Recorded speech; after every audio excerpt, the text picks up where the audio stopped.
In a southern town where land means power and history runs deep, a 93-year-old black grandmother refuses to sell her farm to a white gang set on forcing her out. They see her as old, alone, easy to intimidate. But when they threaten her, she makes one call. What they don't know is her grandson isn't just family. He's a Navy SEAL commander with over 200 combat missions and a lifetime of ghosts buried in that soil. The threats would come, and when they did, they wouldn't just spark a defense, they'd ignite a war. Before we go any further, comment where in the world you are watching from, and make sure to subscribe because tomorrow's story is one you don't want to miss. The morning mist clung low over the fields like a ghostly veil, drifting lazily between ancient oaks and rolling gently above the sprawling green rows Loretta Freeman had nurtured faithfully for over 70 years. At 93, she still rose before dawn, not because she had to, but because the land spoke most clearly in these silent moments when the world was still asleep. Loretta stood quietly on her porch, hands worn and calloused from decades of honest labor, eyes bright and steady as the first golden rays stretched slowly across her acres. This was not merely farmland. This was her family's legacy, her history, etched deep into every blade of grass, every stubborn weed, every sunlit patch of earth. Her family had claimed this ground shortly after emancipation, carving out freedom and dignity from the same soil that once bore their chains. Her parents had struggled, her grandparents before them too, weathering storms of prejudice and hostility that most would never comprehend. Every generation faced the same quiet threat, an unspoken resentment that clung to this county like mud to boots. Loretta carried this legacy proudly,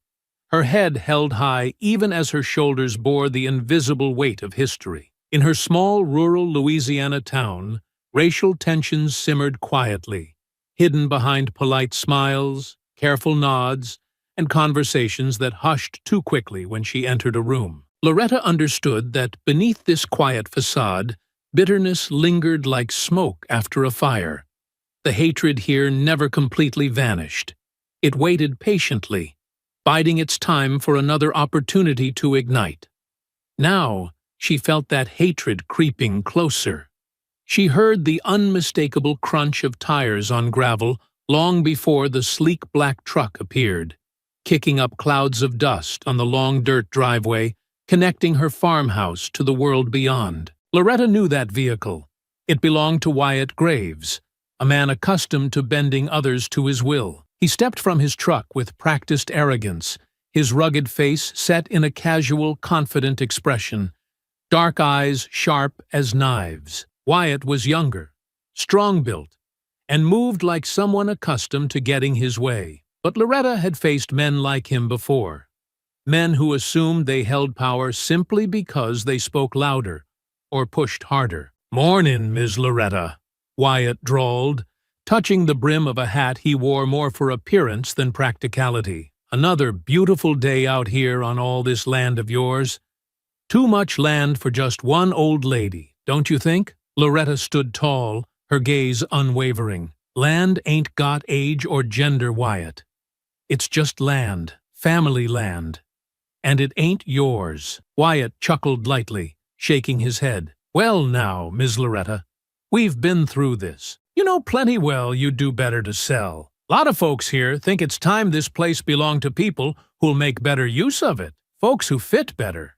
If you get my meanin'." Loretta stepped down from the porch slowly, dignity guiding every step. "I know exactly your meanin', Wyatt Graves. You ain't the first to think you can bully me off this land, but I ain't movin'. Not today, not ever." Wyatt's pleasant facade slipped just slightly, a subtle hardness flickering behind his eyes. "You might reconsider that stance soon. It ain't safe to be so stubborn, especially at your age. You live way out here alone. People get hurt, Miss Loretta.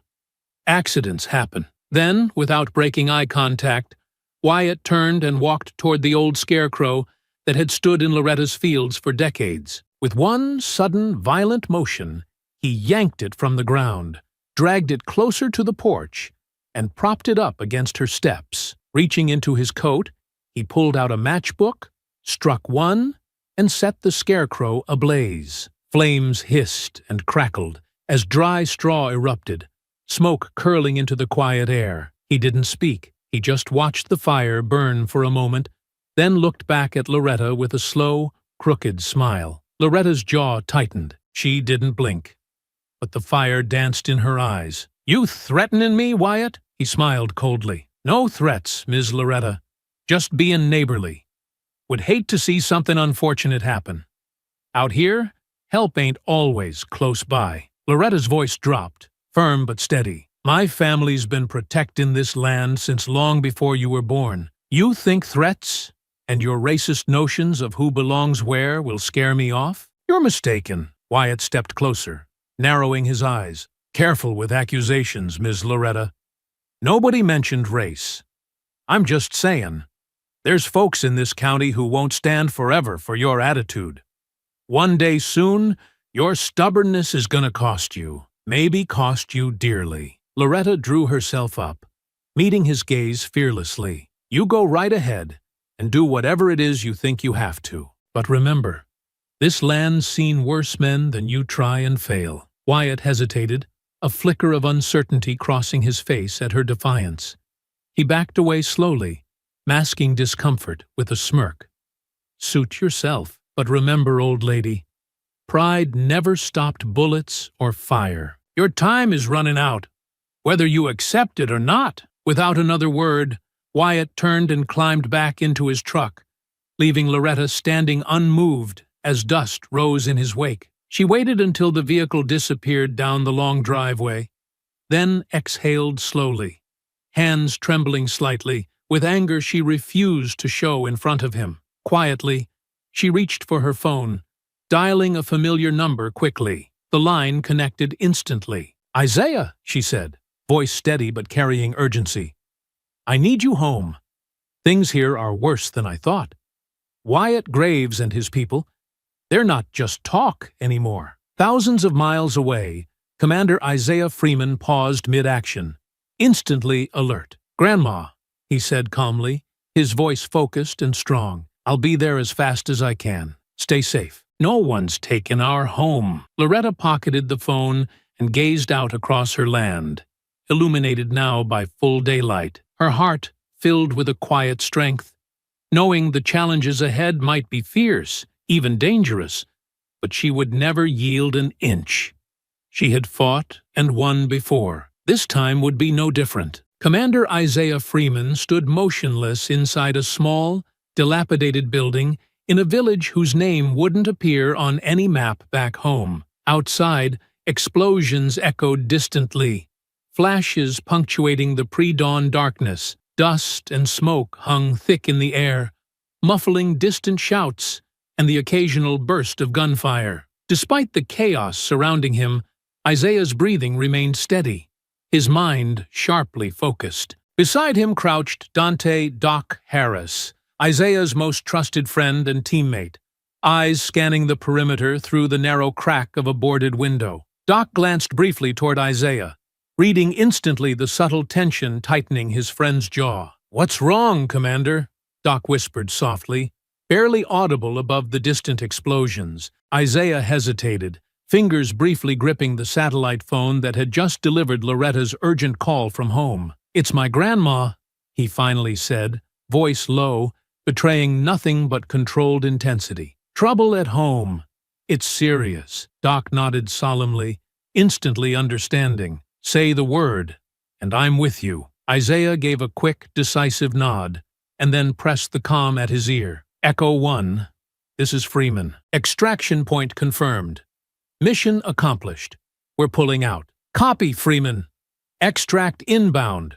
Hold your position." In minutes, their small extraction team swept silently through the shadows, Isaiah and Doc moving with fluid precision. They reached the rendezvous point swiftly, the helicopter descending through swirling dust and darkness, blades roaring above. Within hours, Isaiah was airborne again, flying westward toward home, his thoughts racing. Loretta's voice still echoed clearly, strong but filled with an urgency he'd rarely heard from her. Isaiah knew the toughness of the woman who raised him. If she was worried, it meant the threat was dangerously real. By late afternoon the following day, Isaiah stood firmly on familiar ground, staring up the winding driveway toward Loretta's farmhouse, now bathed in golden sunlight. Doc stood quietly beside him, eyes moving methodically across the landscape, scanning for threats out of instinct. "This place still peaceful as you remember?" Doc asked cautiously. Isaiah's eyes narrowed. "Peaceful was never the right word for this place, Doc. Looks quiet, but there's always been something boiling beneath." Doc grunted knowingly. "Understood. How serious we talkin'?" Before Isaiah could answer, the low rumble of an engine cut sharply through their conversation. A familiar black truck moved toward them down the long driveway, aggressively kicking up dust. Wyatt Graves pulled up sharply just yards from where they stood, stepping out and casually leaning against the hood, radiating arrogant confidence. "Well, well," Wyatt drawled, sizing them both up dismissively. "Looks like Ms. Loretta's called in some help. Y'all must be her city boys come to play heroes?" Isaiah held Wyatt's gaze, unwavering. "I'm Isaiah Freeman, Loretta's grandson. This here's my friend Doc. And you must be Wyatt Graves." Wyatt's expression tightened slightly. "She mentioned me, huh? Good. That'll make this easier. This ain't your business, friend. Best take your buddy here and go right back where you came from." Isaiah didn't blink. "My grandma called me home. That makes this my business. You want to explain why you've been harassing a 93-year-old woman?" Wyatt stepped forward, shoulders squared aggressively. "Careful, Freeman. Your grandma's mouth has already caused enough trouble. Folks around here got rules about respecting your betters." Doc laughed dryly, stepping slightly forward beside Isaiah. "Sounds like you might be the one confused about respect." Wyatt's eyes flared angrily. He motioned behind him, and two of his men stepped quickly from the truck.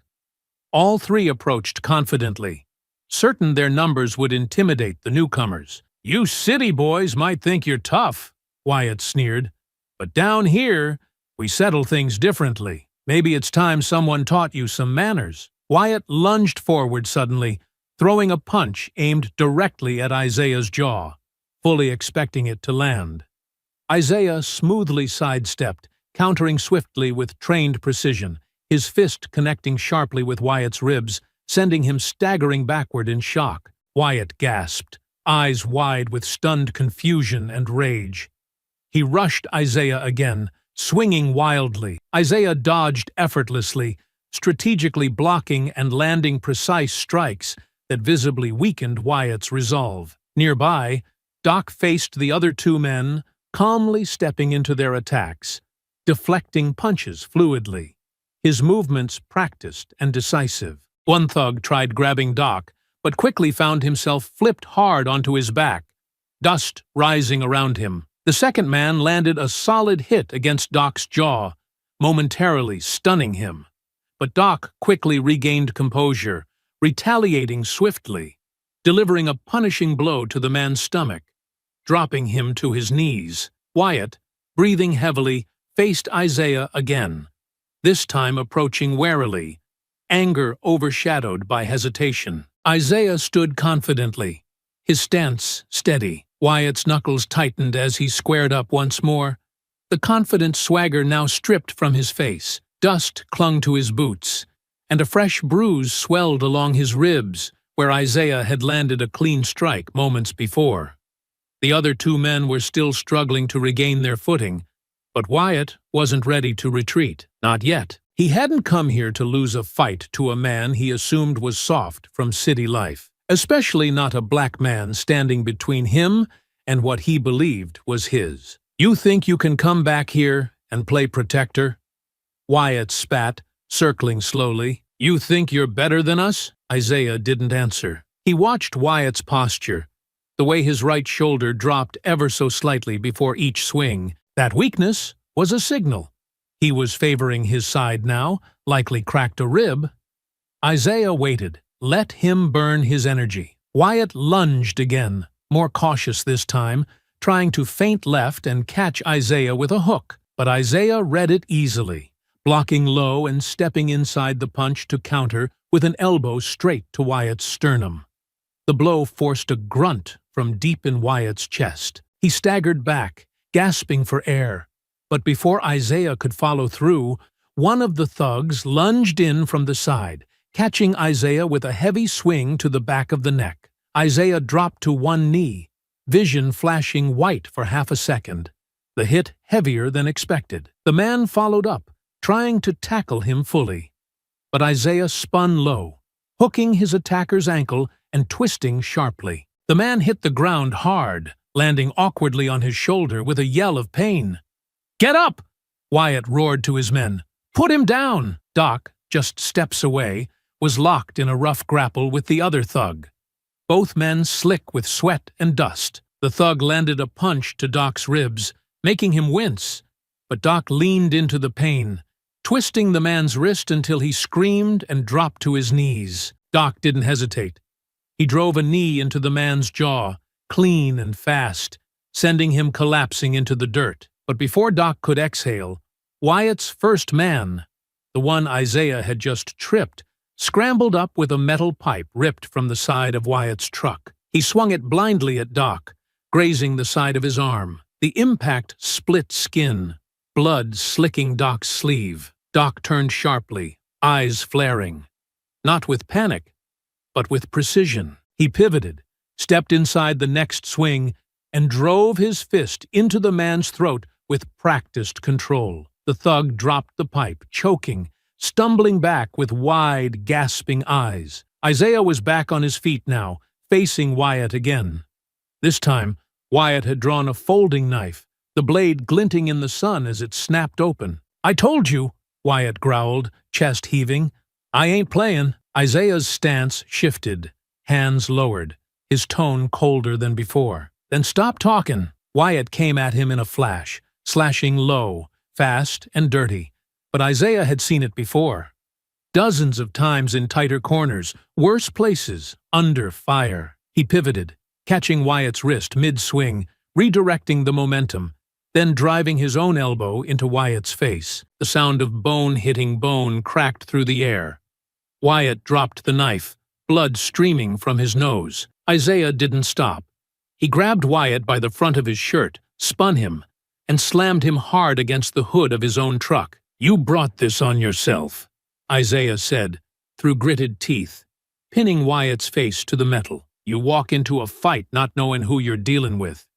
And now you found out." Behind him, Doc stood over the two other men, breathing heavily. Both were down, groaning, bleeding, their aggression beaten out of them with clinical precision. Isaiah released Wyatt, who collapsed against the truck, barely standing. Blood smeared his shirt and forehead, his breath ragged, his fight gone. "I don't want to see you near this land again," Isaiah said, calm but cutting. "No more visits, no more messages. You show your face here again, and next time, it won't be your nose that breaks." Wyatt wiped blood from his face, hatred burning behind his dazed eyes. "You don't know who you're messing with." Isaiah stepped forward, close enough that Wyatt flinched. "No, you didn't, but now you do." Wyatt stumbled into the driver's seat, shaking, his pride shattered. His men dragged themselves up, clutching their injuries, and piled in silently. The truck peeled out moments later, fishtailing in the dirt as it disappeared down the road. Doc glanced over at Isaiah, his shirt ripped and arm bleeding. "I thought we were just coming to visit your grandma." Isaiah didn't smile. He stared after the fleeing truck, jaw tight. "This wasn't a visit. This is a war." He turned, walking back toward the porch where Loretta stood silently in the doorway, her eyes full of pride and pain. "We're gonna need to prepare," Isaiah said as he passed her, voice steady. Loretta nodded once, her voice low. "We already are." The next morning broke with no sound but the rustle of cypress trees and the low creak of Loretta's old screen door swinging open. Isaiah stood near the edge of the porch, eyes scanning the horizon, posture still and tight. Behind him, Doc finished wiping down the gash on his arm from yesterday's pipe hit, tying a clean bandage tight with practiced ease. "Anything?" Doc asked, stepping beside him. Isaiah shook his head. Quiet. Too quiet. Graves isn't the type to sulk. Doc glanced toward the barn, where Loretta had been tending to the livestock like nothing had happened. She's strong. Isaiah nodded. She always has been, but this isn't just about her anymore. He's gonna come back. And not just with fists this time. Later that afternoon, Isaiah and Doc drove into town to survey the situation and gather supplies. Whispers followed them wherever they went. Some curious, some hostile. At the general store, eyes lingered a little too long. At the feed shop, conversation quieted when they walked in. But not everyone looked away. Sheriff Hank Grayson caught up to them as they were leaving the hardware store, stepping out from his cruiser parked beneath the shade of an old pecan tree. "Commander Freeman," he said, removing his hat and wiping his brow. "Doc," Isaiah nodded slowly. "Sheriff." Grayson glanced around the quiet street, then leaned in slightly. "You stirred up a hornet's nest, son. Word is Graves limped into the clinic last night swearing he got jumped by outsiders." Doc smirked. "Outsider's a funny word for a man defending his grandmother." Grayson gave a dry chuckle, but his eyes stayed sharp. "You boys didn't just knock around a gang leader. You disrupted an arrangement." Isaiah's brow furrowed. "Arrangement?" Grayson looked down the street again before speaking lower. "I've been holding my tongue for too long. Graves isn't just some loud-mouthed bully. He's a broker. He launders land for bigger players, moves money, buries threats. Cartels got stakes in this town, and they use him to keep things quiet." Isaiah folded his arms. "You're just now saying this?" "I've had my hands tied for years," Grayson admitted. "Too many state officials lean on me to look the other way. Every time I tried to push, something happened. A deputy reassigned, a fire downtown, a witness disappearing. But if you're really staying, really fighting, I'll feed you what I know." Isaiah glanced at Doc, then back at Grayson. "We're staying, and we don't need badges to deal with corruption." Grayson looked over his shoulder again, then pulled a folded map from his pocket. "Graves's cousin owns a property on the edge of town. Used to be a sugarcane plant. Now it's a storage depot. But it ain't sugar they're moving through there anymore. I've seen trucks coming and going at midnight, marked with fake company names. I couldn't get close, but you might." Isaiah took the map, tucking it into his vest. "Good. Let them think we're just guarding a farm." Back on Freeman land, Isaiah and Doc spent the evening reinforcing the property. They mapped out key sight lines, marked blind spots around the barn, and laid sensor-triggered trip alarms across the fence line. Isaiah buried low-profile camera units facing each approach road, connecting them all to a makeshift hub in the tool shed. Doc nodded as they checked the feed. "You're turning this place into a forward operating base." Isaiah's voice was flat. "Better to be ready and not need it." They trained some of the younger locals, too. Quiet farm hands, mechanics, a few former veterans, men and women who'd grown tired of being afraid. Isaiah taught them how to use basic surveillance, how to spot a tail, how to hold a position. Doc ran them through drills in the fields, silent movement, coordinated signaling, improvised defense. It was rough, but effective. For the first time in years, the town began to believe that they didn't have to take Graves's abuse lying down. And that's when the retaliation came. It started with burned crops on the edge of Loretta's land. Acres blackened overnight. Then came the dogs, her livestock poisoned. A shed was torn apart in the night. Fencing slashed. Messages were left, carved into her barn wall with crude hatred. But there were no bodies, no faces to blame. Just damage. Isaiah took one look at the wreckage and knew this wasn't just local trouble. These attacks were tactical, professional. Clean entries. No prints, no sound. "This isn't Graves," he muttered. "He doesn't have this kind of discipline." Doc crouched by the cut fencing. "But someone wants us rattled." Isaiah went straight to the shed, where the surveillance feed backed up his suspicion. The grainy footage showed masked figures moving with military precision. The truck they used bore plates registered to a defunct construction firm out of Baton Rouge. A shell company, like Grayson warned. Doc examined the files they recovered from the shed's servers, connecting timestamps and movement logs. These aren't random vandals. This is an op, controlled, timed. Isaiah's eyes narrowed as the pieces clicked into place. This farm isn't just about land, it's about position, transport. It's a corridor for smuggling. He opened a local GIS map, cross-referencing elevation data and shipping routes. Loretta's property sat at a vital junction. Rivers, backroads, and access to distribution networks stretching across 3 counties. The farm was perfect cover for discreet logistics, and whoever had been using it before, they were furious about losing access. Isaiah's voice turned sharp. They're not just trying to scare us off. They're trying to erase evidence. He looked out at the fields, the same fields his grandfather had plowed by hand, that Loretta had fought to keep for decades. Now, they were the battleground for something far bigger. He turned to Doc. We're not dealing with a gang anymore. Doc nodded grimly. We're dealing with a network. Isaiah's jaw clenched as he stared toward the road where Wyatt Graves had disappeared. And we just declared war on it. The following morning, the town square was unusually busy. Folding chairs were set out on the courthouse lawn. Local vendors lined the walkways with lemonade, pies, and jars of pickled okra, and the buzz of conversation floated beneath the canopy of a cloudless sky. But Isaiah saw through it. Beneath the polite smiles and weekend charm, tension simmered. Too many glances shot in his direction. Too many half-finished greetings. The town was watching, and not all of them were friendly. At the center of it all stood Mayor Eli Landry, smooth-talking, silver-haired, smiling in a crisply pressed blazer like a man running for re-election. Isaiah watched from a distance, arms crossed, as Landry stepped to the podium set up beneath the old magnolia tree and tapped the mic lightly. Ladies and gentlemen, we stand here today united, not divided by recent tension. I've heard your concerns, and I want to reassure you, no one will be forced from their land. Especially not Ms. Loretta Freeman. A ripple of applause moved through the crowd. Loretta, seated near the front, gave nothing but a quiet stare. I've spoken with law enforcement and personally asked Wyatt Graves to stand down. I want peace in our community.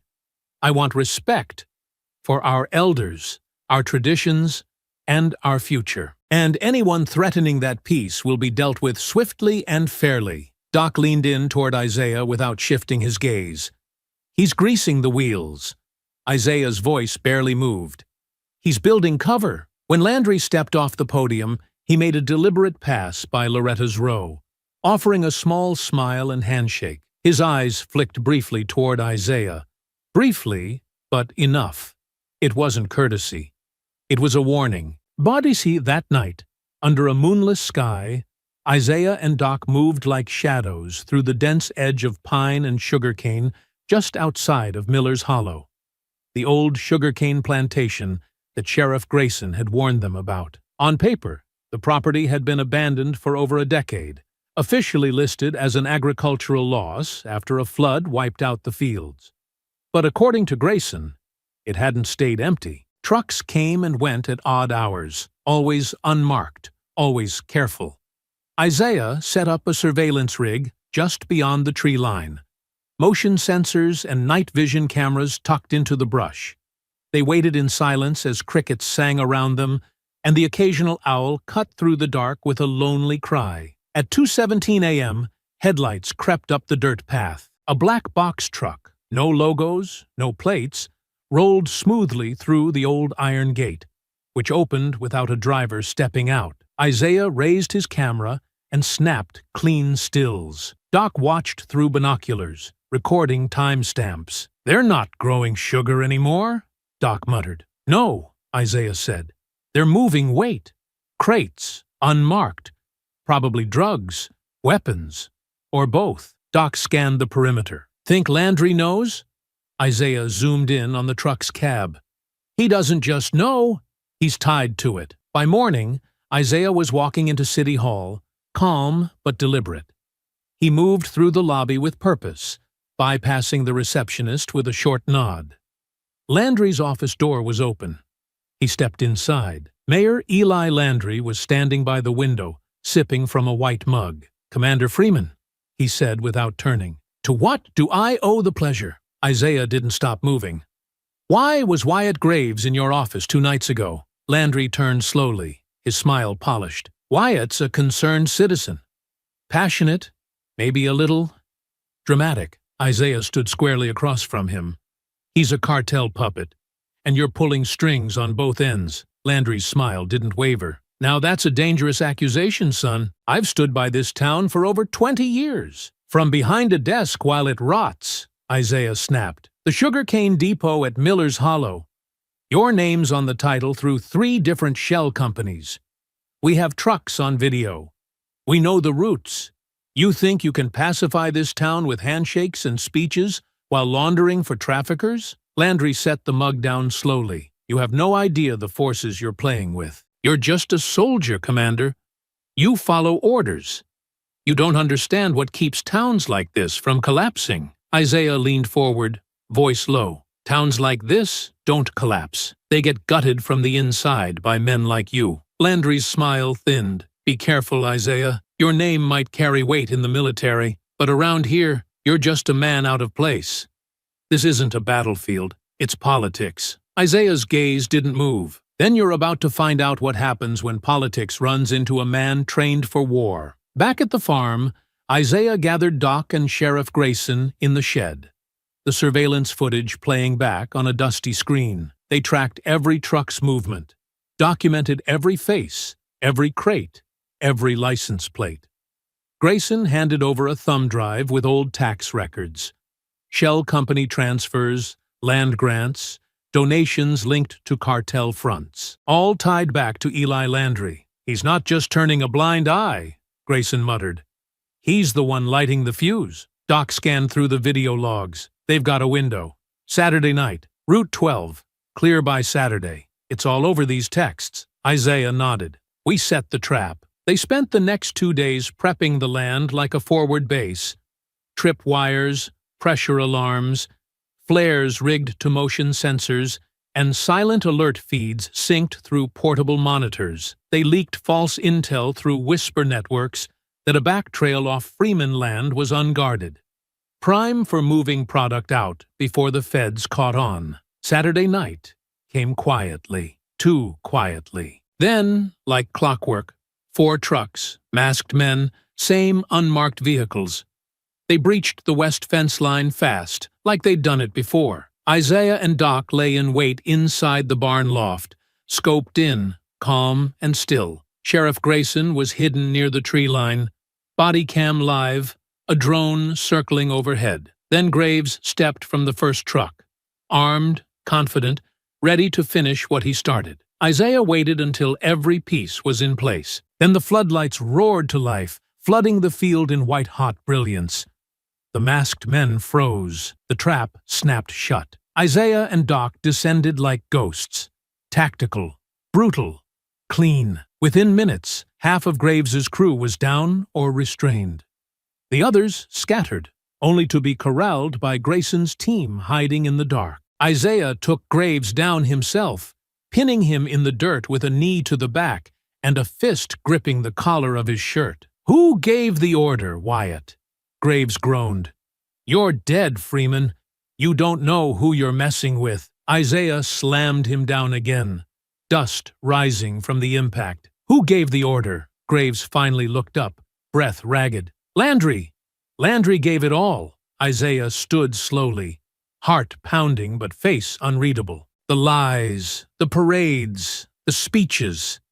It all led here. He turned to Doc, voice level. "This doesn't end with Graves." Doc's eyes were locked on the road, already thinking ahead. "It ends at the top, and back in town, in the polished wood halls of City Hall, behind the smiling eyes and practiced charm, Mayor Eli Landry had no idea the storm now headed straight for him. The sun cast long amber lines across the Freeman land, stretching through the fields like veins of fire as Sunday church let out, and folks slowly drifted toward the town square. Whispers carried across front porches and under shade trees. No one missed what had happened the night before. Floodlights blazing in the dark, gunfire echoing faintly through the woods, trucks speeding off down the back roads before dawn. But now, the story was spreading in full. Wyatt Graves had tried to storm Loretta Freeman's land, and he lost. Word traveled fast in a place like this, faster than truth could keep up. Some versions had Isaiah fighting off 10 men alone. Others said Sheriff Grayson showed up with a federal task force. But one thing became clear to everyone. Something had changed. Isaiah didn't hide from it. He stood before the congregation of First Baptist of Whitefield that same afternoon, not at the pulpit, not as a preacher, just in front of the steps, his voice calm and steady, hands open at his sides. "I didn't come back here to start a war," he said, meeting their eyes, "but I won't let anyone destroy what my family built. We've been quiet too long. We've looked the other way when Graves and men like him used fear to control this town. That ends now." He paused as the murmurs settled. Some people looked away. Others nodded, slow and deliberate. "They came onto my grandmother's land in the middle of the night with weapons. They weren't just threatening us. They were threatening you, your homes, your silence, your future. So I'm asking, not for permission, but for partnership. We're building defenses. We're organizing. And if you've had enough, we'll take this stand together." There was a stillness. Then a voice spoke up from the left side of the crowd. Harold Duncan, a wiry mechanic in oil-stained overalls. "I got 2 sons. Ain't gonna let 'em grow up scared of white trucks driving slow past our house. You tell me where to be." Then came Clara Bell, who ran the feed store. "I can get y'all supplies. Quiet. No paper trail." And then more. "A nod here," A whispered. "I'm in." What began as tension cracked open into something deeper. Resolve. That night, Isaiah, Doc, and Sheriff Grayson mapped out contingency plans in the barn. They split the land into defensive quadrants, trained the volunteers on how to watch without being seen, and set up signal systems using old lanterns and mirrors for communication at distance. They built more motion alarms and buried trip sensors across the western field line. The direction they expected retaliation. The retaliation came faster than expected. 2 nights later, just past 11 p.m., a low thrum rolled across the horizon. The sound of motorcycles, distant but approaching. Isaiah, standing at the edge of the porch, tapped twice on the side of the banister. Doc emerged from the tool shed. Grayson pulled up silently in his cruiser and cut the engine. "They're coming in fast," Doc said, scanning the field monitor. 4 bikes, 1 pickup trailing. Same old game. Intimidation, lights off, no plates. Isaiah turned to Grayson. "Let them get close. We want them to commit." They waited behind cover as the gang crossed onto the Freeman land. Headlights still off. Dust kicking up behind them in the moonlight. The lead biker tossed a bottle of gasoline toward the chicken coop, sparks flickering from a lit rag. The flame didn't reach the ground. Isaiah moved first, fast and clean, intercepting the throw mid-air with a tackle that sent the man flying. Doc flanked the second rider, dismounting him with a brutal elbow to the ribs and a sweeping leg kick that dropped the bike and rider in one fluid motion. 2 others tried to circle, but Grayson stepped out from the shadows with a pump shotgun leveled clean and steady. "Put it down!" he growled, voice clear and sharp. "Now!" The men froze. One dropped his chain. The other tried to bolt, but a tripwire caught his ankle and sent him face first into the dirt. The pickup skidded to a stop 50 yards out. The driver reversed, tires spinning. But it was too late. Doc fired a warning shot into the air, and Grayson pulled the cruiser into the path, lights flashing red and blue. By the time it was over, 3 men were zip-tied in the grass. 2 others limped into the dark, leaving behind bikes and weapons. Isaiah stood over the wreckage, his voice steady as he spoke to the nearest man. Face bloodied, nose broken. "You're gonna tell Graves this land is watched, and if he sends anyone else, they won't walk off it." Grayson stepped beside him. "And tell your mayor it's official now. I'm filing charges." The man coughed, spitting blood. "Won't stick." Grayson bent low. "Maybe not before, But I ain't the same man I was yesterday. By morning, the story was all over town. Sheriff Grayson had helped stop an ambush. Graves's men had been arrested or run off. Isaiah Freeman hadn't backed down. People who once stayed silent began speaking up. A local builder offered fencing supplies. A teacher brought flashlights and batteries. Young men started arriving on the Freeman land with rolled sleeves and quiet nods, ready to dig posts or stand watch. Even the pastor sent over fresh bread and a message: "We're not afraid anymore." Doc looked out across the field as the sun broke through the tree line, watching the volunteers finish repairs from the night's damage. "It's starting to shift." Isaiah nodded, arms crossed. "Graves doesn't just have a fight now." He paused. "He's losing the town." The rain fell steady and cold the next morning, washing the red dust from the roads and filling the ditches that ran along the edge of Freeman land. Isaiah stood alone inside Loretta's old barn, the scent of wet wood and diesel heavy in the air. Doc worked quietly at a folding table nearby, piecing together encrypted files pulled from the burner phone one of Graves's men had dropped during the last ambush. Each click of the keyboard echoed like a distant drumbeat. They hadn't slept much. Isaiah's fingers hovered over a dusty crate in the corner, one that hadn't been opened in years. Its lid was sealed shut with leather straps and a rusted lock. Loretta had always kept it hidden. Last night, after patching up a broken fence post, she handed Isaiah the key with no words, just a long, knowing look. He hadn't opened it until now. The lid creaked open. Inside were old manila folders, brittle at the edges, and a faded photograph of his parents, Samuel and Patrice Freeman, smiling in front of the house, Loretta's younger face in the background, laughing. There were property records, too, handwritten notes in his father's blocky script. One page caught Isaiah's eye immediately. Disputed deed boundaries. C. Landry. He froze, reading the words again. He'd been no more than 10 when his parents died. Car accident was all anyone ever said. But that summer, he remembered whispers in the kitchen, hushed arguments late at night. And one night in particular, when his father came home bruised, face hard as stone, refusing to speak. He always assumed it was a robbery gone wrong, a tragic accident. But what if it wasn't? Doc's voice pulled him back. "I cracked it," he said, sliding a flash drive across the table. Encrypted folder, buried in the phone. Took hours to decrypt. Isaiah plugged it into the laptop, the screen illuminating rows of coded emails and contract logs. Doc leaned over his shoulder. "Most of it's cartel logistics, shipping manifests, transport timelines. But look at the coordinates tied to these shipments." Isaiah clicked open the geotags. One after another, they pinged back to southern Louisiana, Loretta's farm marked in red. His throat tightened. "They weren't just using her land as a backdoor route," he murmured. "They were protecting it, planning around it. It's strategic infrastructure to them." Doc scrolled further, stopping on one email header. From E. Landry to Delgado Group. He opened the thread. The body was brief but chilling. Freeman land still contested. Pressure increasing.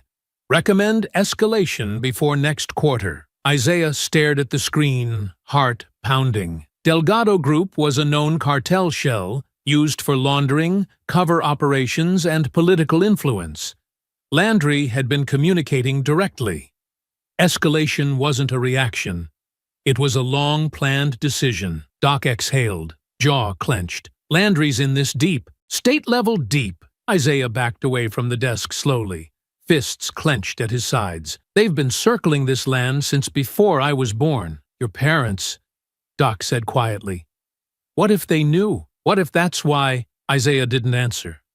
He stood frozen, staring at the screen, heart pounding so loud it drowned out the rain outside. The files, the map, the emails, it was all connected. And now the questions he'd carried for decades were no longer just ghosts. They were pointing at something real. He turned slowly, walked away from the table, and crossed the barn toward the back door. His boots echoed heavy against the wooden floor. The rain was still falling, steadier now, soaking the ground, turning the fields into long strips of red mud. He stepped outside into the mist and followed the narrow path to the porch, where Loretta sat in her rocking chair, wrapped in a wool shawl, her gaze lost somewhere beyond the tree line. Isaiah stopped in front of her, water dripping from his jacket, his voice low and tight. "You knew." She didn't look up. "I found Dad's notes," he continued. "The deed dispute, the arguments with Landry, that photo from the crash site, and now this, emails from Landry to Delgado, calling our land critical infrastructure, planning escalation. None of this was random." Loretta slowly turned her eyes toward him. They were steady, but behind them lay something deeper. Grief and something else just as sharp. Resolve. "I asked you once," Isaiah said, voice trembling now, "about the night they died. You told me it was the rain, said the road was slick. You let me believe that for 30 years. "I did," Loretta replied softly. "Because you were 10 years old, and already carrying more pain than any child should." Isaiah stepped closer, fists clenched at his sides. "Did Landry kill them?" Loretta exhaled through her nose. "Not with his hands, but yes, he's the reason they're gone." Silence filled the space between them like thunder that never struck. "He'd been circling the land for years," Loretta said. "Your father was kind, thought he could reason with evil. He believed in process, in paperwork and town meetings, but when they started threatening your mama, he stopped playing polite, told Landry face to face he'd never sell. 2 weeks later, the brakes gave out. I knew before the sheriff even showed up." Isaiah's jaw locked. "And the sheriff? The investigation? Buried," she said. "Just like them, the old sheriff was on Landry's payroll. Told me it was an accident, said the roads were wet and folks make mistakes. But I saw the damage. I saw the dents on the back bumper. I saw your daddy's blood under his fingernails when they pulled him from that car." Isaiah sat down on the porch steps, rain soaking into his jeans. His breath was shallow, eyes locked on the gravel path leading out to the main road. "I fought wars overseas thinking I left all the real enemies behind. But the ones who killed my family were right here the whole time." Loretta didn't respond. She didn't have to. After a long silence, Isaiah stood again. His voice was no longer trembling. It was grounded even. "They killed my parents for this land, and now they're coming for it again. But this time, I'm here." Loretta's expression didn't change, but a flicker of something passed through her eyes. "They thought we'd fold, that one generation would give up what the last one bled for. But they didn't count on you." Isaiah nodded slowly. "I'm not just protecting what's ours. I'm going to expose every name, every lie, every dollar they moved through this place. Delgado, Landry, all of them." He turned and headed back toward the barn, the rain washing down his back. The pain of the past finally crystallized into purpose. As he stepped inside, Doc was still at the table, scanning through the files. "You good?" Doc asked without looking up. Isaiah's voice was firm. "Not yet, but I know what needs to be done." Doc glanced over. "Then let's do it." Isaiah moved to the map on the wall, tapped the cluster of red dots encircling the Freeman property. "We take these files public. Grayson already suspects. We get the press, the feds, someone who isn't bought. We draw them out." Doc nodded. "And if they push back?" Isaiah stared at the pin over his home. "Then we bury them, same as they tried to do to us." Outside, the rain began to slow, the clouds breaking just enough to let a pale sliver of light push through. It stretched out across the sodden fields, illuminating the soaked earth with a faint glow. For the first time, Isaiah didn't see the rain as weight.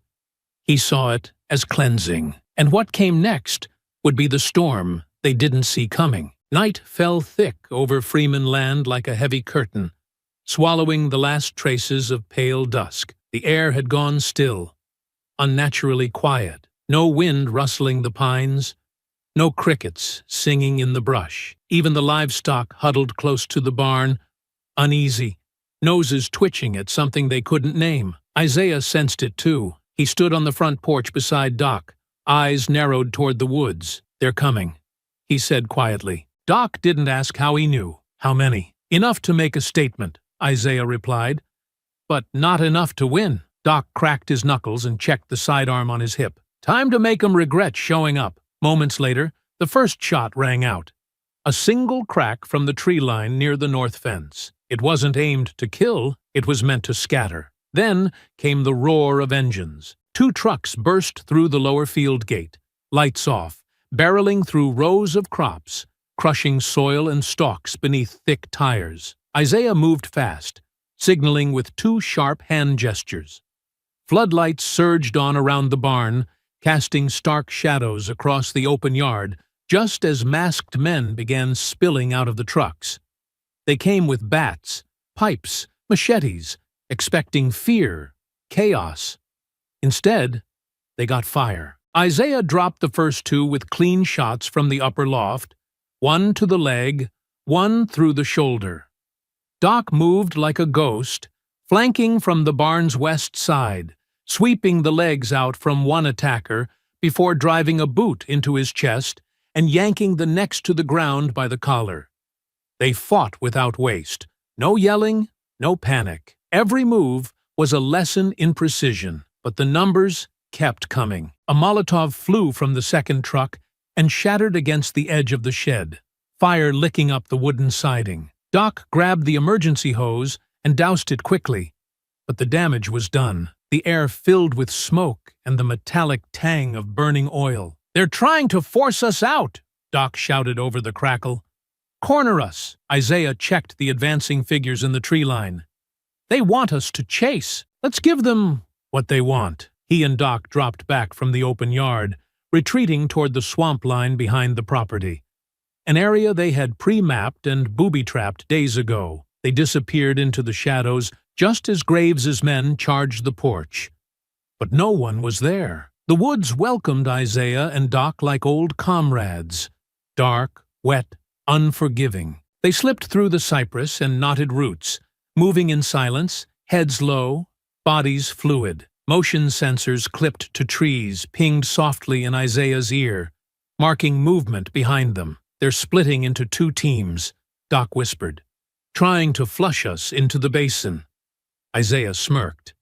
"Bad idea." They led the pursuers deeper, where footpaths turned to slick mud trails, and every step became a gamble. One man fell into a camouflage trench and cracked his leg with a sickening snap. Another triggered a noise trap, a burst of blanks that echoed through the woods, making them fire blindly in panic. Isaiah emerged from behind a rotting log, grabbed a man by the collar, and drove him face first into a tree trunk. Doc came down from the trees above, knife in hand, silently subduing another and dragging him into the underbrush before his teammates noticed he was gone. By the time Graves arrived, panting, red-faced, and armed, half his crew was down or scattered, and the forest echoed with the groans of men who had underestimated the wrong land, the wrong family, the wrong soldier. He fired blindly into the dark, furious and frustrated. "Come out and face me, coward!" Isaiah's voice cut through the trees, calm and sharp. "You walked into a fight you can't win, Graves. Just like before. You think you can scare me?" Graves yelled, spinning. "You think hiding in the woods makes you a hero?" "I'm not hiding," Isaiah said, now behind him.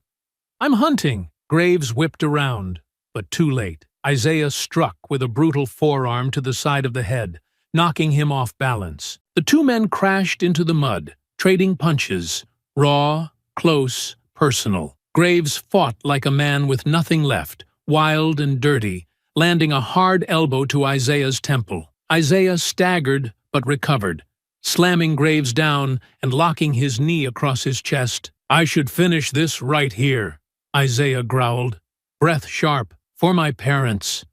For every life you've ruined." But then came the sound of sirens in the distance, Sheriff Grayson's signal.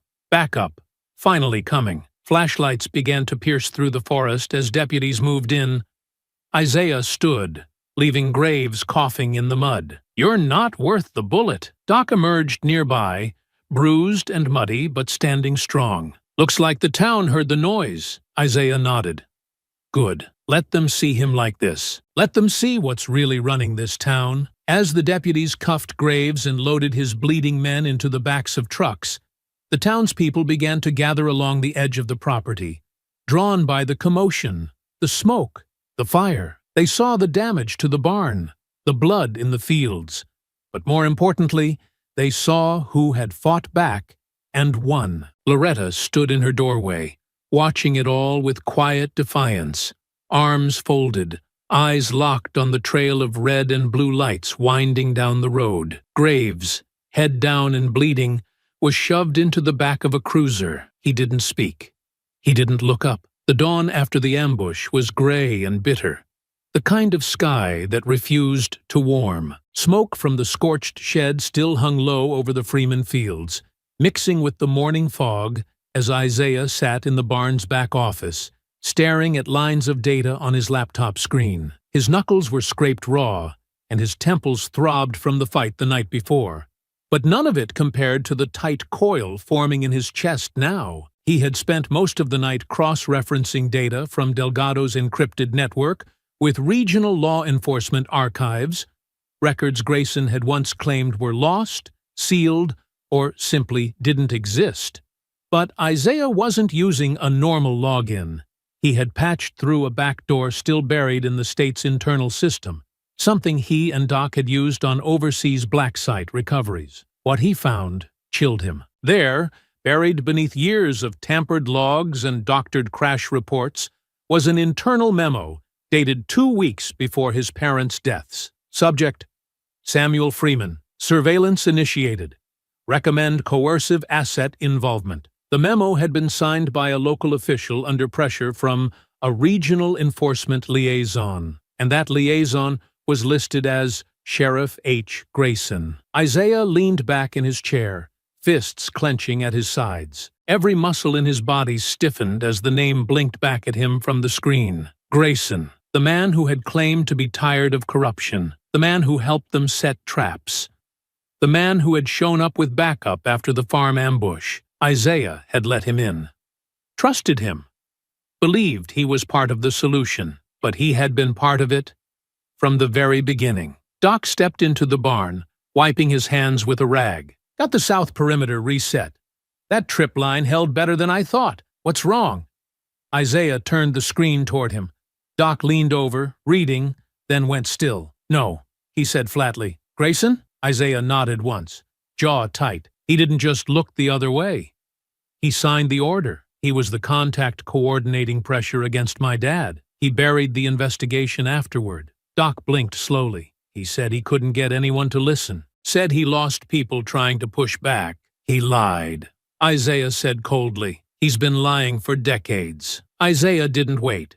He found Grayson standing near his patrol car on the edge of the property line, speaking with one of his deputies about hauling off the last of Graves's gear. The sheriff looked tired, mud still on his boots from the swamp, his badge dulled by soot. Isaiah walked straight up and tossed a printed copy of the memo onto the hood of the cruiser. Grayson glanced down at it, then back at Isaiah. His face didn't flinch, but his eyes told the truth. You knew, Isaiah said. You were in on it. You helped cover up their deaths. Grayson swallowed slowly. It wasn't supposed to go that far. Isaiah stepped in closer, fury rippling beneath his voice. They trusted you. I trusted you. All this time, you played both sides. I was young, Grayson said. Just made deputy. I was told to monitor your father, told he was causing unrest, refusing offers, that he was linked to activists the state considered a threat. You killed him for owning land, Isaiah growled. I didn't kill him, Grayson snapped, but I helped silence the fallout.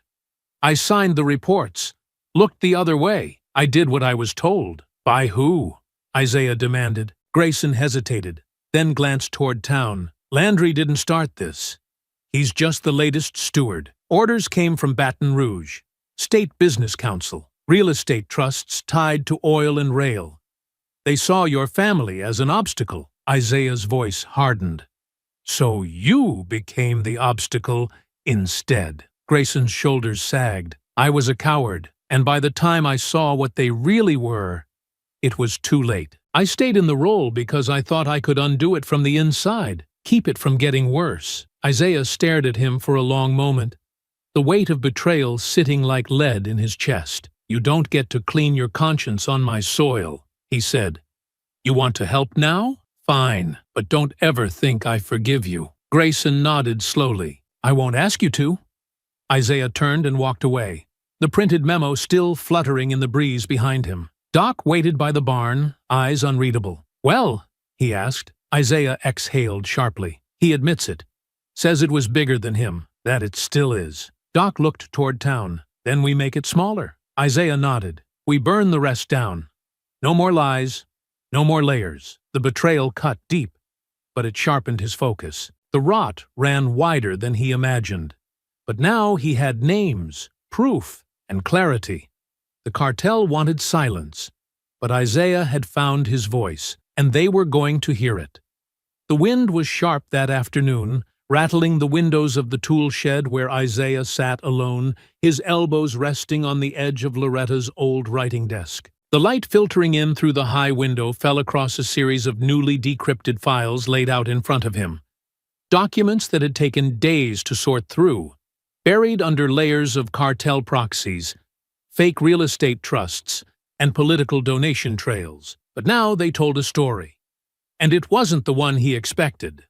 One file had no digital tag, just a scanned image of an old letter, dated September 1988. It bore the Freeman name, but it wasn't Samuel's handwriting. It was Loretta's. Isaiah's eyes moved slowly over the page, disbelief growing with every word. It was a written agreement, disguised as a land use accommodation, between Loretta Freeman and a political consultant out of Baton Rouge. The language was vague on the surface, full of euphemisms about infrastructure cooperation and temporary access rights. But the metadata trail Doc had unearthed linked the signer of that agreement directly to the Delgado Shell Trust. Isaiah didn't move. The woman who had raised him with iron strength and unwavering defiance had once let the devil in the door. Doc entered quietly, a wrench still in his hand from working on the fence relay. "Zay, I replaced the—" Isaiah didn't turn. "She made a deal." Doc stopped. "What?" Isaiah tapped the letter. "Loretta, 35 years ago, signed over temporary land rights to a dummy firm that turned out to be the Delgado Group. She didn't know what they were at the time, but it was the opening they needed. That was the seed. Everything that followed, Landry, the pipeline interest, my parents' pressure, it started here." Doc approached slowly. "Are you sure?" Isaiah's voice was quiet, but hollow. "She tried to protect the land. Thought she was outmaneuvering a crooked official, but she gave them access. And once they were in, they never left." Doc rubbed the back of his neck. "Damn." Isaiah stood, the paper still in his hand. "All this time, I thought we were standing on something clean. I thought this was about defending our legacy. But the truth is, we're fighting to preserve something that was compromised from the beginning." "You think she knew what it would become?" Isaiah shook his head slowly. "No. But it doesn't matter. That one signature gave them the route they needed. My father refused to renew it. That's when the pressure started. That's why they were killed." The words tasted bitter in his mouth. Later that evening, Isaiah walked out to the porch where Loretta sat, shelling peas like she did when he was a boy. The sun was setting behind her, turning the sky a burnt orange, long shadows stretching over the earth. He stood in silence for a long moment. "I found the letter," he said finally. "She didn't stop shelling.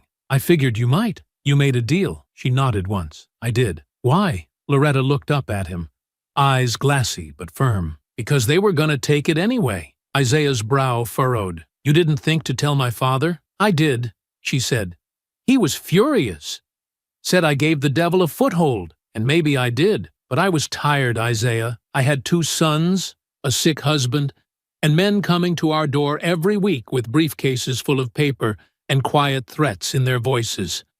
Isaiah's voice cracked. "You thought giving them a sliver would satisfy them?" "I thought I could buy us time," she said. "I thought I was being smart, strategic, but I underestimated what they were. I didn't know Delgado. Not then. I thought it was a state project, some infrastructure hustle. They promised it would never touch the house, the fields, our name." She paused. "Your father never forgave me. He tried to undo it. And they punished him for that. I've lived with that every day since." Isaiah turned away, jaw clenched. "So, I've been fighting to save a legacy, built on a deal with murderers." Loretta's voice stayed low. "You've been fighting to stop them from finishing what I helped start. There's a difference." Isaiah didn't answer. She looked down at the bowl in her lap. "There ain't a family in this country that got through clean, Isaiah. Not one. We survive. We compromise. We pay. And sometimes the cost follows us into the next generation." "I don't know what to believe anymore," Isaiah said. "Every part of this feels poisoned." Loretta stood slowly, walked to the porch railing, and laid her hand on his shoulder. "You believe in what you're doing now. You believe in fighting for the people still here. That's the legacy worth saving. Not the papers, not the landlines, the people. The truth." He nodded, but the weight in his chest didn't ease. He walked out into the yard alone, the wind rising as dusk fell around him. What once felt like sacred ground now felt uncertain, still worth defending, but for reasons that no longer fit the story he had always been told. And somewhere deep inside, he wondered if the war he was fighting was even his to finish. But he wasn't done yet. He couldn't be, not until every secret was out, not until every mask was torn off. The night came down hard, heavy with the smell of smoke and wet earth. The fields were silent now, the chaos of the attack behind them. But a different kind of storm still churned deep inside Isaiah. The truth had sunk in, slow and steady like cold water filling his chest, drowning everything he thought he understood. Loretta's letter. The deal. The slow bleed of power from one generation to the next. And through it all, his career, his convictions, the fire that pushed him through wars and grief, none of it had been clean. It was built on a foundation cracked from the start, shaped by a lie no one ever intended to tell out loud. He sat alone in the barn, shoulders slumped forward, elbows resting on his knees, staring into the dim light of the oil lantern swaying from the rafters. Every breath felt heavier now. He thought of his father's hands, worn and strong, guiding his grip around the handle of a shovel. He thought of his mother humming in the kitchen as she peeled sweet potatoes in the same rhythm each night. They had died believing they were fighting for something pure. But even they had been deceived. Even he had. The barn door creaked softly. Isaiah didn't look up. He knew it was her. Loretta stepped inside, slowly, her footsteps quiet against the floorboards. She was wrapped in her shawl, but she looked older tonight. Thinner, like the weight of what she carried had finally begun to show in her bones. She didn't speak at first, just stood near the crates, watching him. "I thought I was doing right," she said gently. Isaiah didn't move. His voice, when it came, was low and tired. "You were the one who taught me to never deal with snakes. I know. You said we don't let them buy us, no matter how nice the offer." She nodded. "I said that too late." Isaiah finally looked at her, eyes hollow. "Why didn't you just tell the truth?" "I was afraid of what it would do to you," she said, stepping forward. "I watched your father try to shoulder everything on his own, watched it tear him apart. And when they came for him, I truly thought, if I just held it all inside, it would die with me." She stopped a few feet from him, her hands trembling. "But it didn't. It festered. It poisoned everything. And now here you are, standing in the middle of a war I helped light a match for." Isaiah looked away, jaw tightening. "You don't have to forgive me," she whispered, "but you deserve to know everything." She reached into her coat and unfolded a second letter. "After your parents died, Landry came to me himself. He said it was a shame what happened. Said he could make sure nothing like that ever happened again if I just cooperated quietly going forward. No more resistance. No more headlines." She held the paper out. "I told him no," she said. "That time I said no. But it was too late. He already had what he needed from me years before. And he reminded me of that every single year, every election, every harvest. Isaiah took the paper, but didn't read it. His voice was barely a whisper. "You lived with that all this time?" Loretta's eyes brimmed, but she didn't let the tears fall. "Every day, every time I walked this land, every time I looked at you, I watched you grow strong because of what happened. You wanted to fight for something good. You became a warrior because the world tried to take everything from you. I just never had the heart to tell you it was me who opened the door in the first place." The silence that followed stretched long and cold. Outside, the wind picked up again, rustling the cane fields beyond the fence line. Isaiah finally stood, tall and still, his face unreadable. "I went to war thinking I was avenging something sacred," he said. "Every mission, every fight, I kept telling myself I was carrying my father's name, protecting the bloodline. I built my whole life on a lie." "No," Loretta said firmly, stepping closer. "You built your life on truth.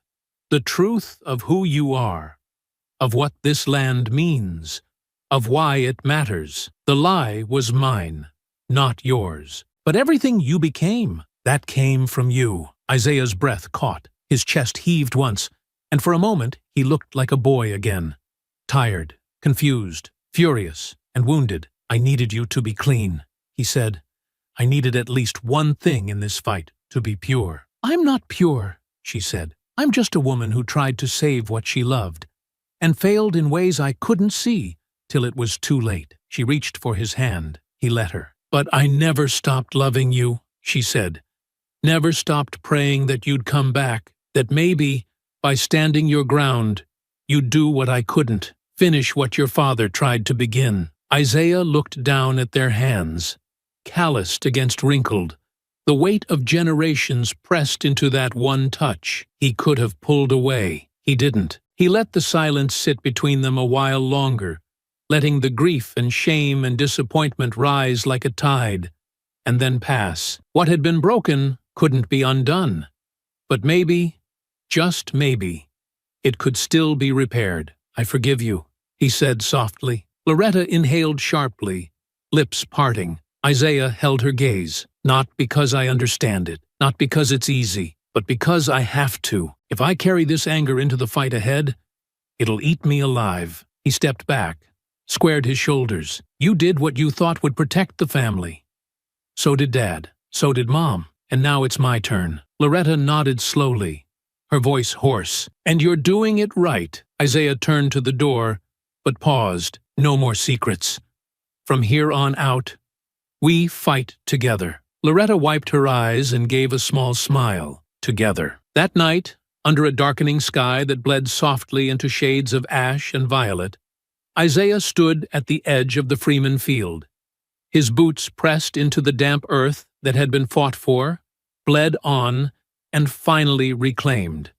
Not by conquest, but by community. The smell of turned soil mixed with burnt wood drifted faintly through the breeze, and across the property, warm halos of newly mounted floodlights began to cast their glow over the fence lines, each bulb humming faintly like a promise against the darkness. The land, once stalked by fear and silence, was no longer quiet, but alive with the low murmur of people working.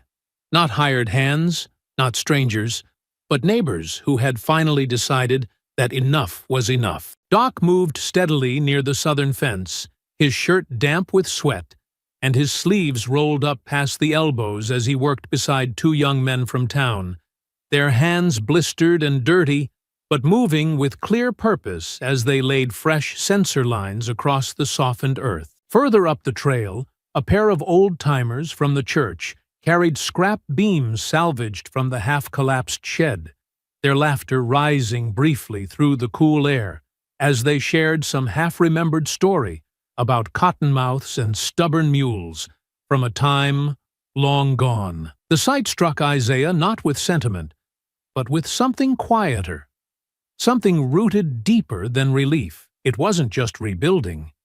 It was reclaiming. For the first time in days, maybe weeks, the land felt steady beneath his feet. Not because it had been secured, but because the people on it had chosen to stay. The crunch of gravel behind him broke his reflection. Isaiah didn't turn immediately.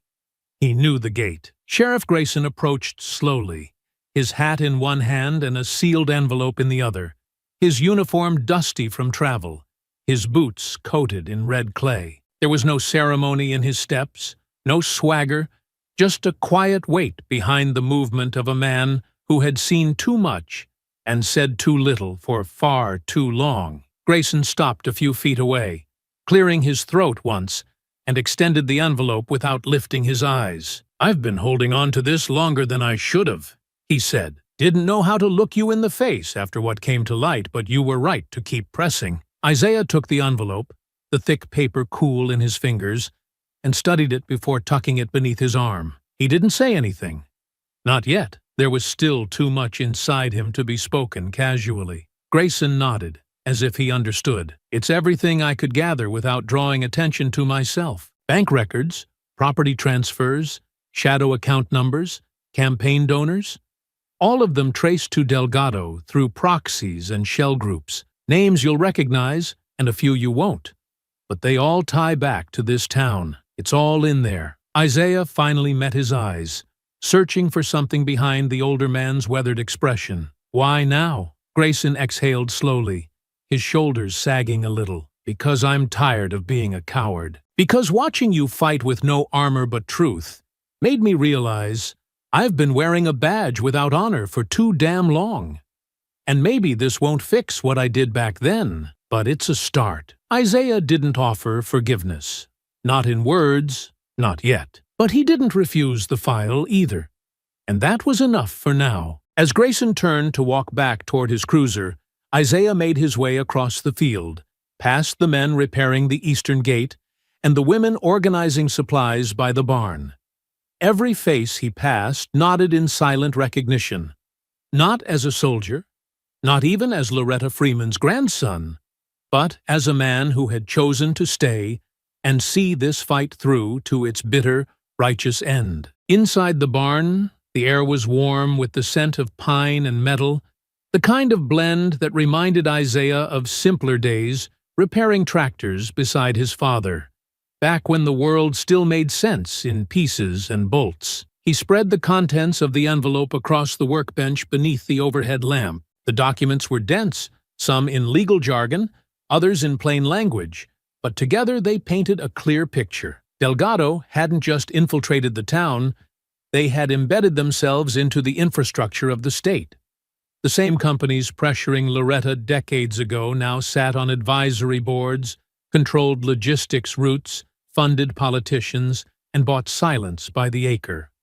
Every highlighted name was a betrayal. Every signature was a scar. But for the first time, Isaiah didn't feel overwhelmed by the scope of it. He felt prepared. The story wasn't just about land anymore.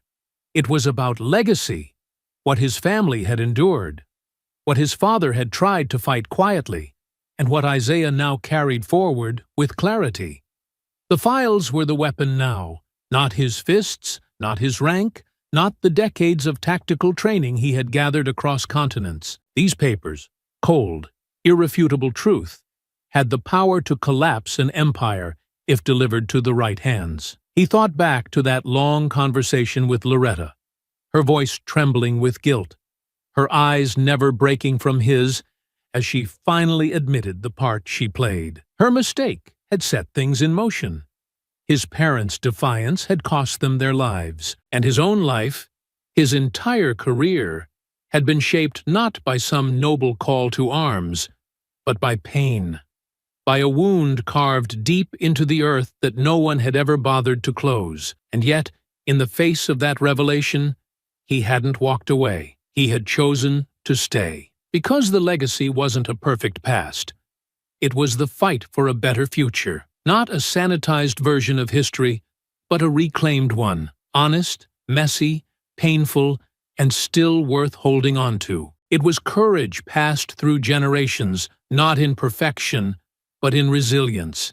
His father's quiet strength, his mother's unshaken resolve, his grandmother's stubborn will. They had all carried the weight so that one day someone could finally put it down. Isaiah looked out the barn window toward the house, where Loretta sat on the porch, the soft glow of the overhead lamp painting her silhouette in gold. She wasn't waiting for him to forgive her anymore. She wasn't asking to be cleared. She had told the truth and stood her ground. And now, so would he. Isaiah gathered the files, bundled them into a single folder, and slid it into the satchel near the barn door. There would be calls to make. Journalists, federal contacts, military friends who still owed him favors. This time, he wasn't going to fight them in the shadows. This time, he was going to expose every name in daylight. As he stepped back outside, the wind lifted softly through the cane fields, carrying with it the scent of earth and ash and something else. Renewal. The land would never be the same. But maybe, just maybe, that was the point. The morning sun rose slow and gold over Freeman land, casting long beams across the dew-covered fields and rooftops still blackened at the edges from the last assault. But something in the air had shifted. No longer just the weight of survival or resistance, but a tension on the edge of release. The kind that comes before the fall of something long protected by fear. Inside the barn, Isaiah fastened the final clasp on his satchel. The thick folder containing Delgado's network, bank trails, forged contracts, and names that had ruled their county from behind polished doors. He was no longer planning defense. He was executing justice. Doc stepped in, freshly shaven, his fatigue jacket buttoned neat to the collar. He scanned the room, then locked eyes with Isaiah. "You sure about doing this out in the open?" Isaiah gave a small nod. "That's the point. No shadows, no secrets. Not anymore." Doc's lips tightened into something between a smirk and a grimace. "Then let's make it loud." By noon, a crowd had gathered near the town courthouse. Not by summons, not by mandate, but through a string of quiet calls and word of mouth that spread like fire across Sunday breakfast tables. Farmers, business owners, teachers, churchgoers, all of them drawn by something they hadn't seen in a long time.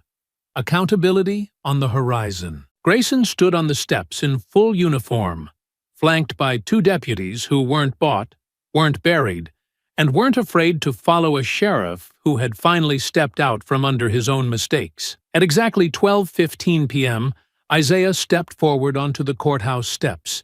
He carried no weapons. He wore no armor. Just truth. Graves had already been hauled off days ago, still bruised and silent after the failed ambush. His men, what was left of them, were scattered, hiding or in custody, some already flipping under the weight of what they had seen in those woods.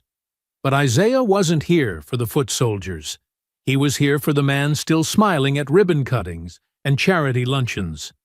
The man who sat in the mayor's office behind polished wood, acting as if none of the blood ever touched his hands. Mayor Eli Landry. The courthouse doors opened. Landry stepped out as if summoned, in his usual dark blazer and soft southern grin. For a moment, he looked amused, until he saw the folder in Isaiah's hands, until he realized the crowd wasn't here to honor him. Isaiah raised his voice, not with volume, but with clarity. "For years," he began, "this town has been strangled by the illusion of stability, by men who said they were protecting our values while lining their pockets with blood money and laundering corruption through deeds and silence." He opened the folder and held it up. "These are the documents linking Mayor Landry to cartel-backed shell groups, to Delgado, to every deal and infrastructure project that was meant to bleed this land dry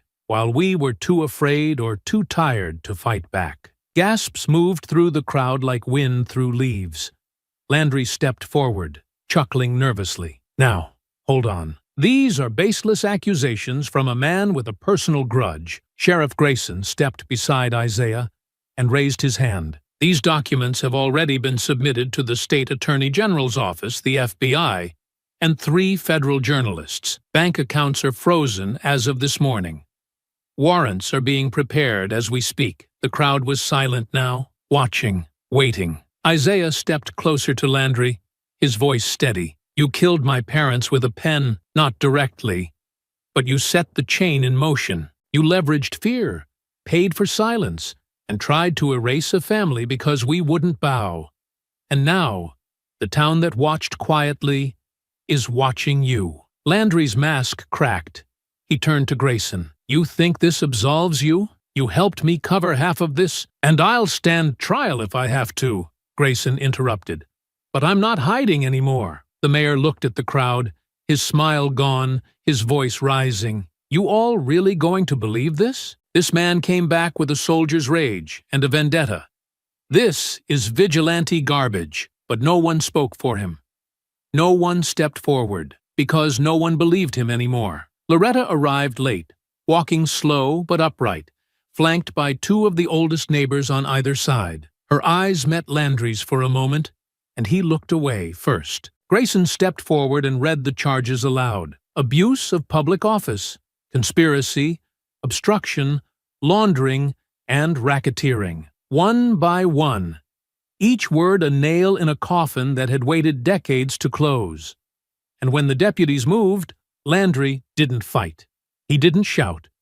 He just went quiet, swallowed by the silence of a town that had finally found its voice. That evening, as the sun set behind the line of trees bordering Freeman land, the people of Whitefield gathered once more, this time not for defense, but for celebration. Children ran between long tables strung with lights. Elderly neighbors passed plates of food made from the very soil that had been defended. Old grudges seemed to soften as strangers shook hands and shared stories they once kept quiet. Isaiah stood near the porch where Loretta sat, wrapped in her shawl, a soft smile warming her face. He turned as Grayson approached, not in uniform this time, just a man with lines on his face and peace in his eyes. "You sticking around?" Isaiah asked. Grayson nodded. "If you'll have me." Isaiah didn't hesitate. "So long as you keep speaking the truth." Doc stepped up beside them, watching the laughter spill across the yard. "You ever think we'd get to this part?" Isaiah shook his head slowly. "Not like this. Not altogether." He looked out over the land. Not just fields and fences, but history reclaimed. "We're not the same town we were," he said. "We're not going back." Loretta raised her glass. "And we're not hiding anymore." In that moment, as the stars began to pierce the sky and the sound of voices carried into the night, there was no need for walls, for weapons, for warnings. The battle had been won, not by force alone, but by truth, by unity, and by the power of a community that refused to be divided any longer. The Freeman land stood quiet again, but this time it was not silence. It was peace. The moon hung high over the delta, casting cold light across the swampland where the final remnants of corruption hid like wounded animals. The cartel compound, a fortified sugarcane processing plant retrofitted into a makeshift smuggling base, sat tucked behind tall fences and brush, guarded by motion sensors, rotating spotlights, and men with blood on their hands. They thought no one would come this far. They thought the town had already laid down its arms. They didn't count on Isaiah Freeman. From a ridge beyond the tree line, Isaiah crouched in the shadows with Doc and 4 others, former SEALs, friends who owed him not favors, but loyalty carved from combat. Each one was dressed in dark tactical gear, faces painted with mud and shadow, hearts steady under pressure. Isaiah checked his watch once, then whispered the sequence through his comm. "Windfall 1, ready breach." To his left, Doc rigged the southern fence with a shaped charge, while 2 others moved along the canal to intercept the fuel generator powering the floodlights. The rest flanked west, toward the elevated catwalks that ran over the main warehouse. In 20 seconds, the perimeter would go dark. Inside the compound, cartel guards lounged with false confidence, smoking, pacing, checking their gear, unaware that the night was no longer theirs. At exactly 01 Garn, Isaiah gave the nod. The explosion at the south wall was tight and controlled, a sharp concussive thud that rocked the earth but left no flame. Simultaneously, the power grid snapped, plunging the entire site into pitch-black silence. Panic erupted from within. Men shouting in Spanish and English, scrambling for weapons, switching on flashlights that only made them easier targets. Isaiah moved first, silent as wind, slicing through the outer fence and slipping into the compound like water through a crack. He darted between cover, crates, metal drums, abandoned forklifts, until he was behind the first two guards near the stairwell. He struck fast. The first never saw him, dragged down with an arm around the throat, body limp before he hit the dirt. The second turned just in time for Isaiah's elbow to meet his jaw, dropping him hard. Footsteps approached fast. Another guard rounded the corner, rifle raised. Isaiah stepped forward, disarming him with a smooth pivot, then drove his knee into the man's chest, followed by a crushing punch to the throat. Nearby, Doc breached the southern warehouse door and met resistance immediately. Two men opened fire from the catwalk above. Sparks danced as bullets pinged off metal walls. Doc ducked behind a pillar, then hurled a flash charge upward. The pop blinded both men long enough for him to move. He climbed fast, hands gripping the steel railing, and met them with unrelenting force. The first was dispatched with a blade to the thigh and a strike across the neck. The second tried to retreat. Doc tackled him clean over the edge, the two of them crashing down in a heap of grunts and dirt. "West corridor clear," Doc muttered into the comm, blood streaking his forearm. Isaiah entered the main hallway next, clearing rooms methodically. He caught one man trying to radio for help, slammed him face first into a filing cabinet, then spun as another lunged with a crowbar. They fought hand to hand, brutal and loud. Isaiah took a hit to the ribs, stumbled back, then retaliated with 3 quick jabs to the stomach, following with a headbutt that ended the struggle. The man dropped, unconscious. Alarms blared now. From the upper deck, a cartel enforcer emerged, massive, tattooed, eyes wild with adrenaline. He carried a tactical shotgun and wore Kevlar across his chest. Isaiah climbed toward him, dodging a blast that splintered the railing just inches from his side. At the top, they collided, steel against bone, rage against precision. The man swung with fury, but Isaiah moved with purpose. They traded blows, 1 to the chin, 2 to the ribs, then a grapple. Isaiah was lifted and slammed into the wall, pain blooming down his spine, but he used the momentum to twist the man off balance, driving his shoulder into his opponent's center mass. The gun fell. Isaiah recovered first, grabbed a pipe, and swung it hard across the back of the man's knees. The enforcer roared, collapsed, then tried to stand again, only for Isaiah to drop him with a clean, thunderous punch to the temple. Outside, gunfire cracked across the canal, where the backup team engaged fleeing gang members. One tried to escape on a dirt bike, was intercepted by a tripwire, and sent tumbling into a ditch. Another attempted to hide beneath an overturned supply truck. He didn't see Doc step in behind him, silent as a shadow, and deliver a knee to the base of his skull that ended the encounter clean. Within 12 minutes, it was done. Isaiah swept the last hallway, clearing the communication room. There, he found the final piece. Hard drives, burner phones, cache pallets, all proof of the operation's scale. The room stank of desperation and secrecy. He snapped photos, copied drive data, then set a timed charge on the server hub. He stood for a moment before exiting, eyes tracing the cartel's map, still pinned to the wall.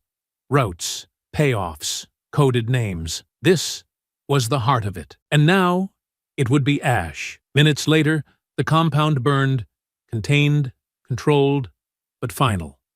No more hiding spots, no more safe houses, no more silence. Just flames licking the sky as Isaiah and his team moved back through the swamp, the fire behind them marking the end of a reign too long endured. By dawn, they stood once more on Freeman land, mud-streaked, sore, but whole. Sheriff Grayson met them at the gate, eyes wide with the scale of what had just been dismantled. "Is it done?" he asked quietly. Isaiah nodded. "There's nothing left to hide behind. The network's burned, The chain's broken. Grayson looked out toward the road. Then I'll see to it that the pieces never come back. As sunlight broke over the treetops, casting gold across the farmhouse and fields, Isaiah removed his gloves and looked out over the land. There was blood in the soil, yes, pain in its past. But now, there was also freedom. The sun had barely cleared the tree line when the first federal convoy arrived. Unmarked black SUVs flanked by a pair of government sedans, followed closely by armored vans bearing the seal of the Department of Justice. Dust kicked up along the gravel roads as the vehicles rolled to a stop near the old mill site. Now nothing more than ash and smoldering steel bones. The local news vans weren't far behind, their antennas rising like silver stalks in a new kind of field. For the first time in decades, Whitefield wasn't being ignored. Inside the courthouse, federal agents began cataloging evidence. Binders, hard drives, burner phones, and photographs recovered from Isaiah's team during the raid. Sheriff Grayson oversaw the handoff. No longer the conflicted man clinging to shadows, but a lawman finally stepping into the light, guiding the investigators through the chain of corruption he had once helped conceal. His confession had already been submitted, signed, detailed, unflinching, and it had done what none of them expected. It had sparked a flood. Dozens of small-town officials across the state were now being investigated under a widening net of subpoenas and sealed indictments. Properties tied to Delgado fronts were seized in Baton Rouge, Lafayette, and the outskirts of New Orleans. A sitting state senator quietly resigned under mounting pressure. Behind closed doors, the Delgado group itself fractured, its upper command vanishing into private flights and locked accounts, too fast for most, but not all. Those left behind, accountants, enforcers, smugglers, were arrested in waves, pulled from mansions and motel rooms alike, their names logged, their assets frozen, their silence no longer bought. And at the center of it all was a stack of documents stamped Freeman Evidence File. Mayor Eli Landry, already removed from office, sat behind reinforced glass in a federal detention center 3 counties north, awaiting trial under RICO charges.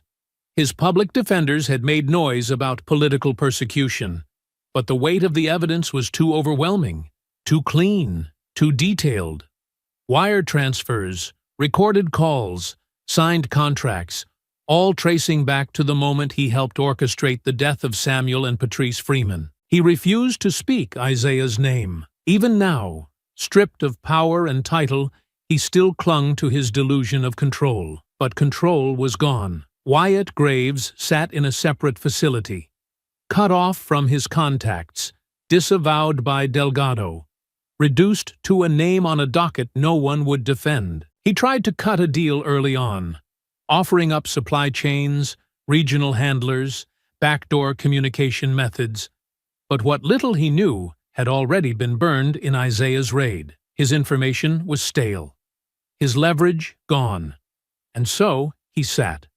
Conviction was a formality. Back in Whitefield, the cleanup began not with machines, but with people. Community meetings shifted from whispered rumors to open plans. The local farmers' cooperative, once manipulated by cartel-backed brokers, reclaimed their voting rights and installed new leadership. The high school, once underfunded and overlooked, received a wave of anonymous donations traced back to veteran groups Isaiah had quietly contacted. A new mural began on the side of the old grain elevator, one of Samuel and Patrice Freeman, arms locked, the fields behind them gold and eternal. Loretta watched it unfold from her porch most mornings, a mug of chicory coffee in hand, the quiet hum of tractors in the distance blending with the sound of hammering and children's laughter. The town wasn't healed, not completely, but it was no longer silent, no longer afraid. She and Isaiah didn't speak much of the raid. They didn't have to. It was written in the dirt, in the restored fences, in the way people nodded when they passed, not out of fear or obligation, but respect. Doc remained for a few more weeks, helping coordinate local security, then returned home to his family with a firm handshake and an unspoken promise. He'd be back if needed. Sheriff Grayson stayed.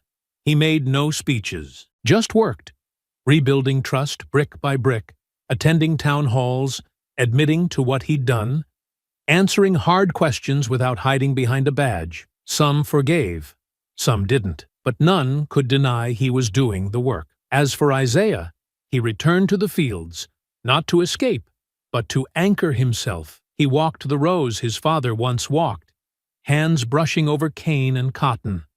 The weight of legacy finally balanced between pain and peace. He didn't run from what had happened. He carried it. One afternoon, as the sun dipped low and the wind rustled the trees just right, he knelt beside the small stone markers beneath the sycamore tree, the resting place of Samuel and Patrice. He said nothing, just sat with them a while, the quiet between them full of memory and meaning. When he rose, he turned toward the farmhouse, where Loretta stood at the top of the steps, waiting. And together, they went inside, because the storm had passed. And now, it was time to rebuild. I hope you enjoyed that story. Please share it with your friends, and subscribe so that you do not miss out on the next one. In the meantime, I have handpicked 2 stories for you that I think you will enjoy. Have a great day.